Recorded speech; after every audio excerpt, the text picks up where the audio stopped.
Thank you. As indicated, I'm Stu Mitchell. I'm the founder and CEO of Novuson. Novuson has developed the next generation of advanced energy surgical devices that are safer and more precise than current technologies on the market. Advanced energy devices are ubiquitous in the surgical arena.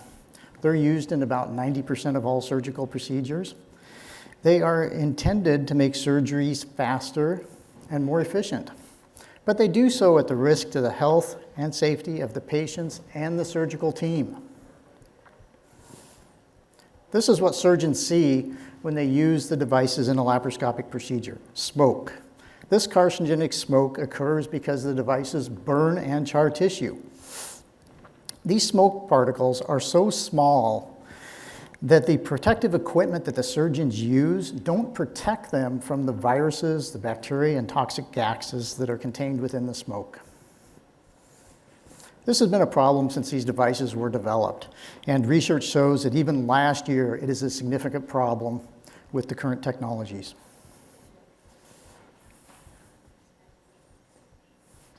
The CDC actually recommends not using these devices. The device manufacturers recommend using smoke evacuators. Unfortunately, compliance of smoke evacuator use is rather low. This affects over 90 million patients per year in North America.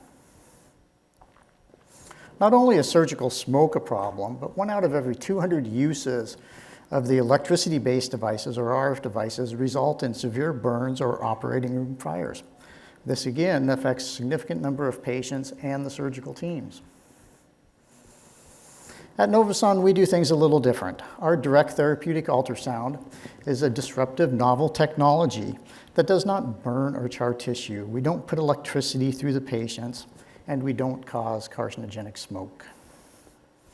What differentiates Novuson's technology from the other technologies is that we use ultrasound energy to weld the tissue together, and then we use another mode of ultrasound energy to cut the tissue.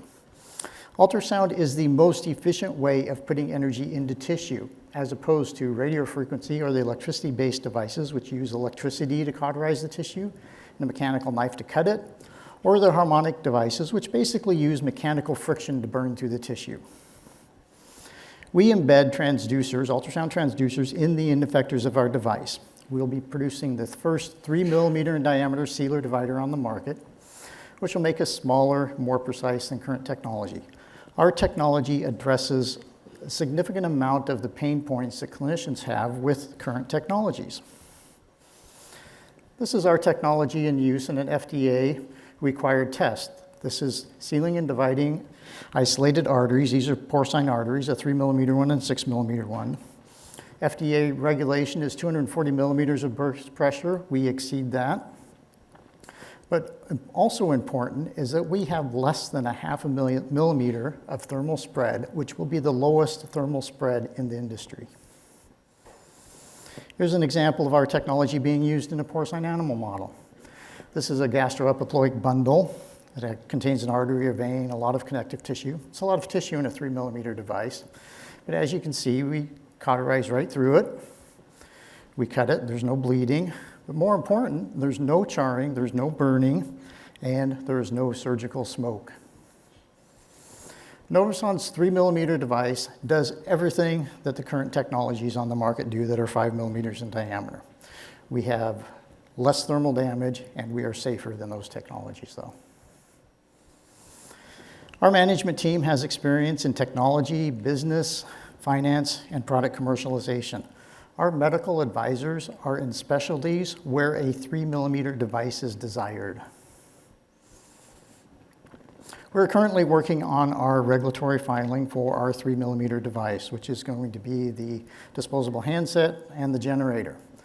Once we get regulatory clearance, we'll launch with our key opinion leaders in a few local ambulatory surgical centers. In 2023, we'll expand our product portfolio to our 5 millimeter device, which will allow us to introduce it into urology and additional centers. In 2024, we'll release our 10 millimeter device, which will increase the number of procedures that we can perform.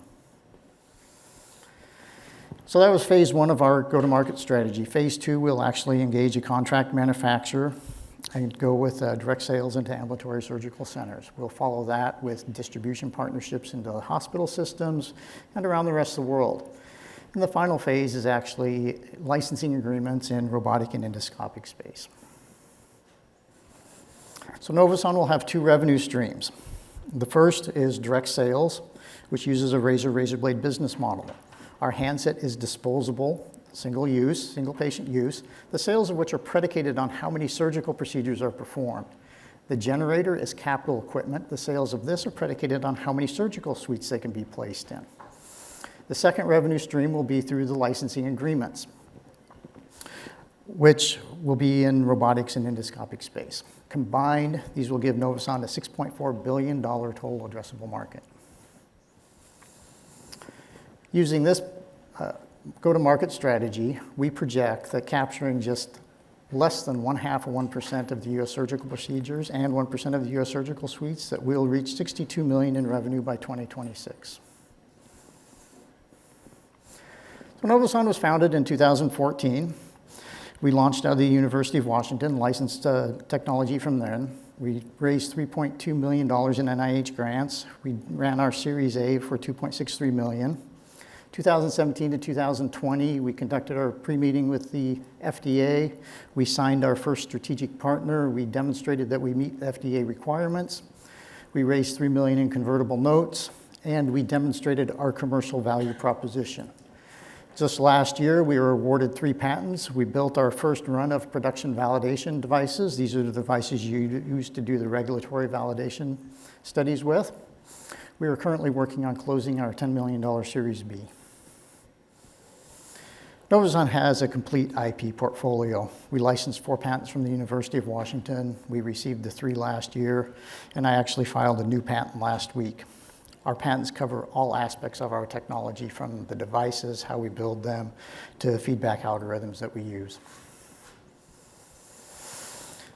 We're currently in diligence for a $10 million Series B. We have term sheets from 2 strategic partners and 1 VC out of New York.